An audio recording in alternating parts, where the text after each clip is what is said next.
Welcome to The Quantum Healer. I am your host, Reverend Dr. Tracey Allshafer, and I'm here today with Emma Ivaturi.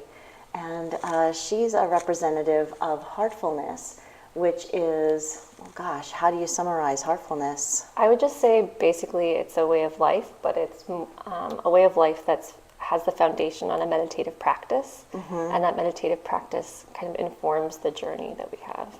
Yeah, so it's more than meditation. Yeah. And I came here with a friend, and she introduced me to everyone here. This is Monroe, Yes. Monroe Township in New Jersey. How long has this facility been here? This facility, the brick and mortar facility, I think has been for at least 10 years. I came a little bit after, maybe it was 2000. Yeah, I would say at least 10 years, but I'm not sure because I came about 8 years ago, and it's been established for a number of years before then. Yeah. But the practice has been around, this is its fourth generation. So Okay. it was formally became an organization in 1945 with a second generation, and then slowly amoebaed into the rest of the world from India. So, Yeah. So it's from India, and is Daji the founder, or? So Daji is the current global representative for the Okay. organization, but he's the fourth guide in the lineage.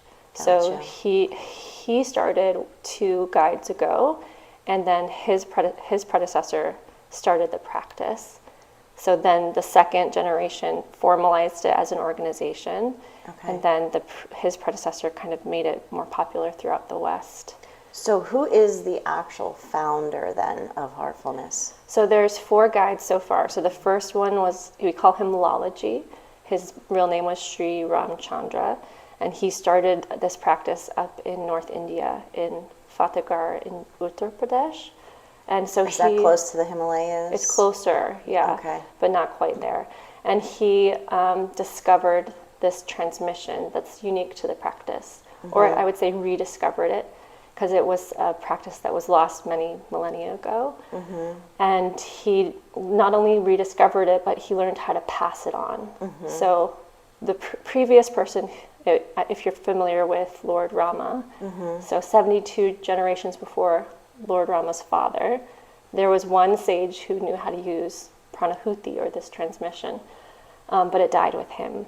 Okay. And so Lalaji rediscovered it, and then was able to train trainers to use the transmission as well. And so that's the unique. Did he rediscover it through his own meditative practice? Or? As far as I'm aware, yeah. Yeah, because back then there weren't a lot of written down things, so we don't have this oral tradition that came from India is so vast. Yeah.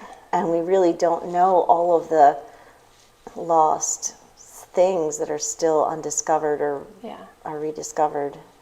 It's amazing to me. I'm always looking for, well, where did this come from? Was there a scroll that it was found on? Or can you find it in the Vedas? Or, like, what's the source? Yeah. But for a lot of these things, it's just going within. The source is right here. Right? Exactly. So there's different forms of transmission that are at the level of the person transmitting. So Swami Vivekananda, for instance, was able to transmit. But this specific kind of transmission, this pranahuti, serves a certain function for the spiritual anatomy, for this growth through the chakra system to the ultimate goal of yoga. Yeah.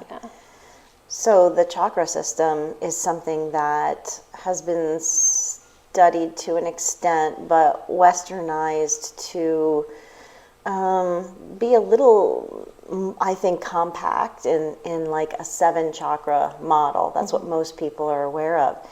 In his latest book, Spiritual Anatomy, he talks about 16 chakras. And I loved some of that because, from somebody that has been teaching these models and this, my understanding of it keeps expanding. I love the whole idea of several points in the heart. Can you kind of summarize or explain the chakra system? Yeah, so like you said, most of us, when we think of chakras, we think about those common 7. So what the Heartfulness Way proposes is that We still have all the lower three. Those are common to all humans and all animals. And then from the heart chakra, there's, like you're saying, a constellation of chakras in the heart region. So you can kind of think of it like if you're in the chest area and you divide it into quadrants. So there's 5 chakras here, and then it goes up into the head, into the mental region and the cosmic region, or the central region, rather. So, I mean, it can get very technical and sound very esoteric, but it's really practical, especially when you read the book. So when I started the system, I didn't know any of this, but I would meditate with a trainer, and I would feel something changing, and I would journal, and I didn't really know what was happening, but over time I could have different experiences. And for me, that was the reason that I stuck with it, because growing up, I had so many questions, and when I was in my young adulthood, I tried a lot of different modalities, and they were all very informative, but they kind of stopped at the intellectual level to a large degree. And it was through meditation that the things that I understood conceptually, I could experience practically. And so very early on into the practice, I read the book that Daji pulled a lot of this information from, which I feel like he did a really good job explaining it very clearly and making it accessible.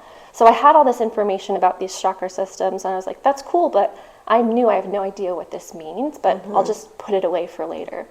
So rereading that system, rereading the details of this the spiritual anatomy, I'm familiar with them over the years, but revisiting it specifically, it was really amazing to see that even though I didn't remember every single thing that I read the first time, or I kind of knew it vaguely, once I read spiritual anatomy, I could map very clearly when I had these experiences, or what experiences I haven't had yet.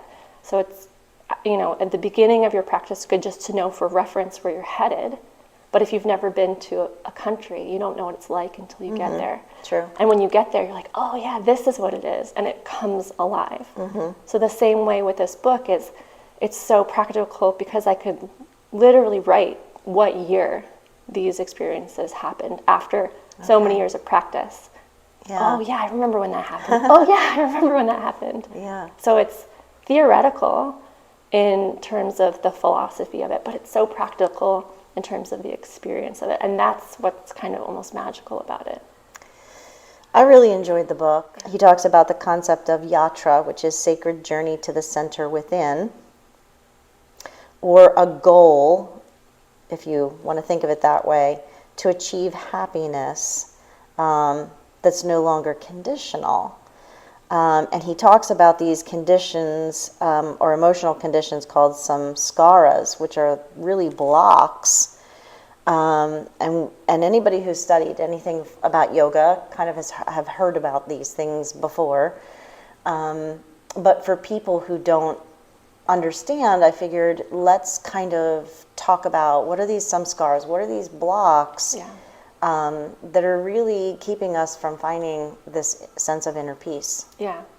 So basically samskaras is just any filters, any impediments that keep us from moving forward on our journey.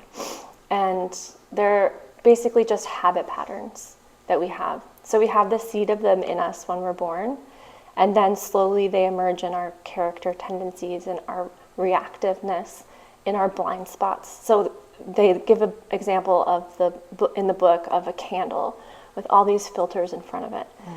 So you take one away and the light is more clear. You take another one away, the light is more clear. And that example I really relate to because I realized, when I was in high school, I did stone carving. And that's the first art medium I've done that's a subtractive medium. Instead of adding paint to a canvas, you're taking away some of the material to discover the form underneath. And the more that I do this practice, the more I really feel and see how much it's a subtractive art, because there's something essential about who we are, and we're trying to get to what that is. And everything we think we are is not that thing. There's this phrase, I think it's in Urdu, it says neti, neti, not this, not this. And that's been my experience, that everything I thought I could hold on to as my identity, everything I thought I was sure about myself, it's like, oh, actually I have to confront that And I have to realize that I'm holding on to it because I think it's me, but it's not. And letting it go, can be scary sometimes if you're not used to doing that. But you start using that muscle, and there's so much freedom in letting it go. And when we're reacting, it's because we're holding on to something that we're not ready to let go, or we're not aware that we're holding on to. So what this practice does is very subtly, and it's not like in psychology you have to recall everything and examine it in order to clear it. Through the transmission, the trainers are able to help us clear those samskaras, those deeper samskaras, those habit patterns, those tendencies of the mind. And we also have three core practices: the meditation on the heart, and a cleaning practice at the end of the day. And this cleaning practice allows us to remove these impressions with intention, with what's called the sankalpa, or a gentle use of will, clearing the impressions that we've collected throughout the day. We meditate in the morning. We cultivate a meditative state. We try to bring that meditative state into as much of our day as possible, because when we're in that space, we're not jettisoned by the external. But inevitably we are, because we're human and we're still learning, and there's always the next level of centeredness. We're going to actually, Emma's going to guide us through the mindfulness meditation. So what we're going to do is go through the mindfulness meditation technique, and then you have the opportunity, after she does the guided portion, just kind of like pause and sit for as long as you need to sit, because we're going to, for sake of the show duration, just kind of launch into the next segment after that. So okay, is there anything that people need to set up for the meditation? So there's no rigidity in this practice. You want to sit in a comfortable seated position with your back upright, and you can adjust your body as you need to, whatever, if it's distracting you, but try to be in a comfortable position that you can sustain for some duration. Okay. Ready? Allow your eyes to close very gently and very softly. And we can do a quick relaxation before we go into the Heartfulness meditation. And we'll just start by feeling Earth's healing energy flow into our feet, relaxing all our toes and our muscles in our feet.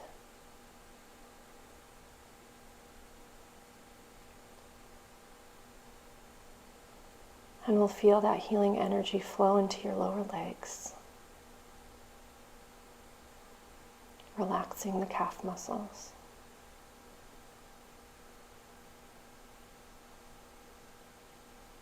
Into the upper legs, relaxing the legs, the entire legs to the toes.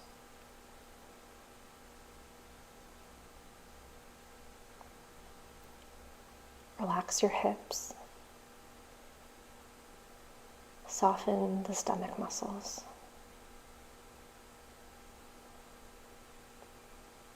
Feel this energy rise up into the chest.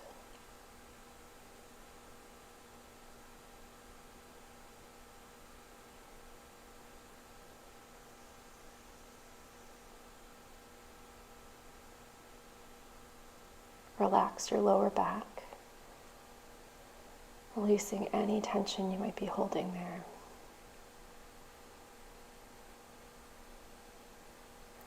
Feel this healing energy flow up the spine, all the way to the upper back.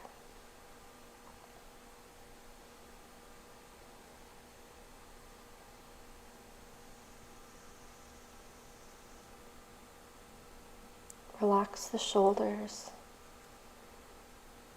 feeling them simply melt down.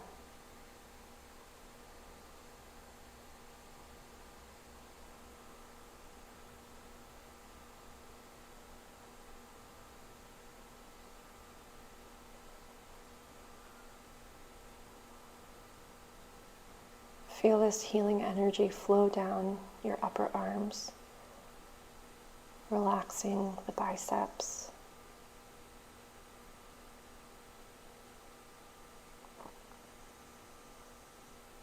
through your elbows into your lower arms, through your wrists, your palms, all the way to your fingertips.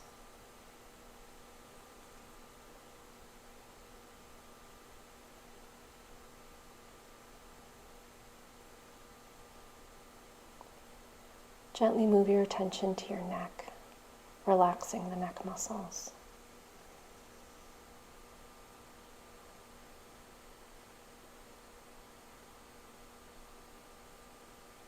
Move up into your face, relaxing the jaw, the mouth, your ears, your nose, your eyes and temples. Soften the forehead, the back of the skull, all the way to the very top of the head. And feel your whole body completely relaxed. Allow your mind to relax. As we move into the meditation, we relax in the heart. Just bring your attention to the left side of your chest, to the area of the heart.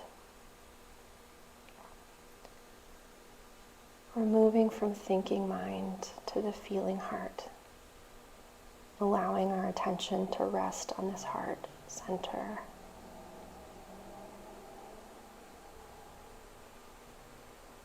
And we meditate with this suggestion that the source of light is already present within the heart. And this source is pulling our attention deep within.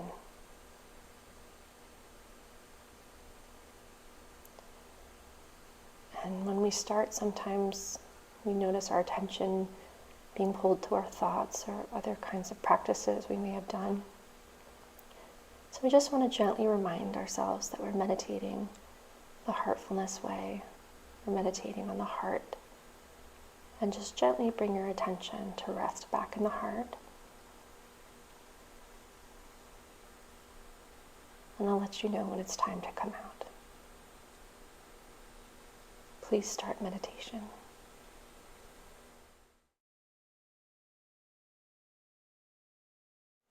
And that's all.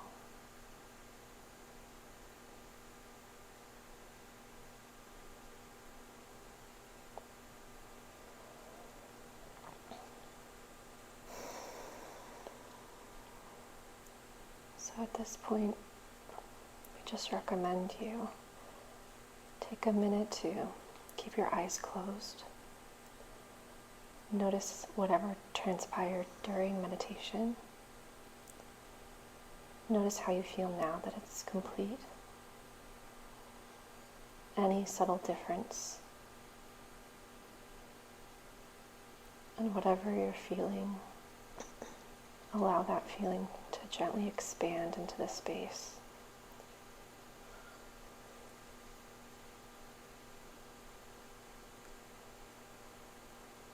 And when you're ready, allow your eyes to gently open with that feeling, staying connected to it.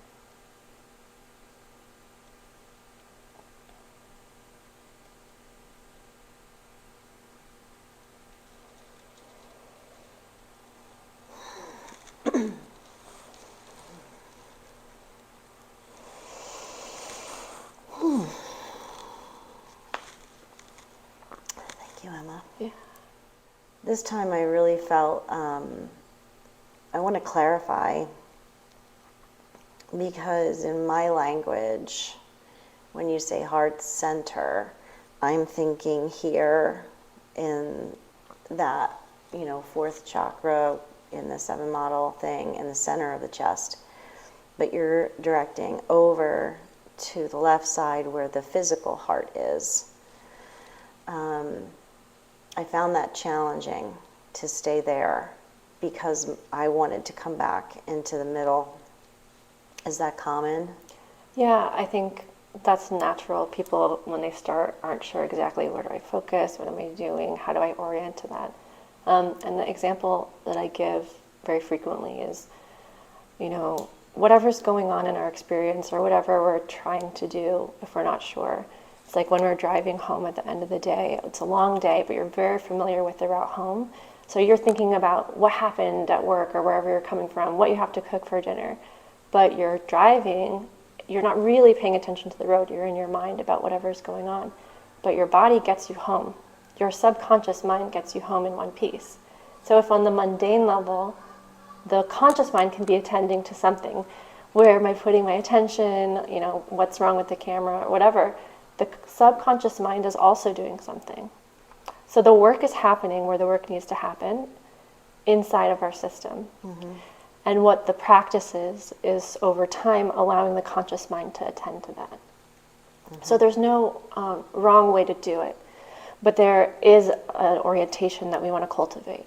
Mm-hmm. And over time that becomes more natural because any path that's forged once, the way is clearer and you can go that far already. So it's just a matter of attending to that gently, mm-hmm. redirecting the attention gently, but the work is still happening, so there's no deficit. In the book Spiritual Anatomy, where there's a passageway through the chakras, as you mentioned, circulating through the heart, up through the head, is it a natural progression to feel that flow of energy then? So over time, as you're cultivating, like you're starting here, but then you'll start to feel this flow of conscious energy through the body. Yeah. So when we're doing the meditation, we're always focusing on that left lower part. So like I was saying, the quadrants. We're always focusing on the heart area when we're meditating. But while we're meditating, we're going to notice other things. Mm-hmm. And that will vary from meditation to meditation. That will vary from person to person, mm-hmm. what happens. But there is a common thread through the journey of those chakras, of mm-hmm. those points. And as we go through each chakra, there's different qualities, mm-hmm. there's different conditions that arise, and those can be mapped very specifically, and in the way that you don't have to know what's happening for it to happen, mm-hmm. and even retrospectively you can look back and say, oh, that's what that was. Mm-hmm. When the heart is at peace, the mind is at ease. Yeah. That was a quote that I highlighted to talk about. When the heart is at peace, the mind is at ease. Yeah. I feel like that's really important for people today because that mental construct is something that everybody struggles with so much, and they're always kind of leaning out instead of leaning in, mm-hmm. which is, creating a lot of static. Yes. A lot of things vying for our attention, so it's pulling us out. So if we can come back into the heart, and if we can sit there and find that peace in that space, there's an ease in the mind. We cultivate this as something that is transformational, really, for anybody, but especially I think those people that are struggling with all those mental things, right? The heart and the mind are not at odds with each other. Today we have a huge mental health crisis. Yeah. And I think anything that we can provide people with, this is not something you really need anything for, except for a little time. Yeah. And just the conscious intention, because really that's it. Just carve out, as you said before, maybe just 5 minutes, start there, and focusing into that space of the heart, and then just kind of going from there.